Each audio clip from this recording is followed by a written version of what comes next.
Édouard Philippe atteint d'alopécie. L'ancien Premier ministre méconnaissable Édouard Philippe était l'invité de Bruce Toussaint sur BFM ce jeudi 2 février 2023. L'ancien Premier ministre est devenu méconnaissable. Édouard Philippe est un visage bien connu des Français puisqu'il a exercé les fonctions de Premier ministre de 2017 à 2020. Au fil des années, le maire du Havre a beaucoup changé physiquement. Lorsqu'il a été nommé Premier ministre, Édouard Philippe avait une barbe et des cheveux noirs. Soudainement, sa pilosité faciale a commencé à devenir blanche sur la moitié de son visage. Dernièrement, l'homme politique était l'invité de Bruce Toussaint sur BFM TV. Ce dernier a notamment évoqué ses engagements politiques actuels, mais également sa transformation physique.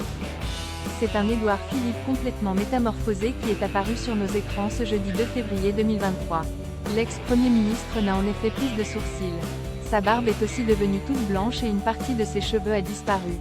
Ce changement physique a suscité de nombreuses interrogations de la part des Français. Le maire du Havre a alors expliqué ce qui lui arrivait. « Je suis atteint de ce que l'on appelle l'alopécie ». Il a ensuite poursuivi. C'est quelque chose qui peut se déclencher très jeune ou très vite. C'est une perte de la pilosité, cela n'est ni douloureux, ni dangereux, ni contagieux, ni grave. Édouard Philippe, quelles sont les causes de sa maladie? Bruce Toussaint a interrogé l'homme politique sur les causes de son alopécie.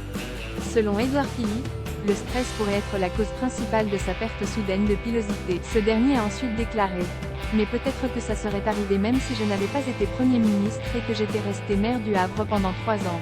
Heureusement, cette maladie n'est pas dangereuse. » Édouard Philippe s'estime déjà chanceux d'avoir développé cette maladie à 53 ans seulement et non pendant sa jeunesse. Il y a beaucoup de gens qui vivent des choses beaucoup plus difficiles en France. J'ai les sourcils qui sont tombés.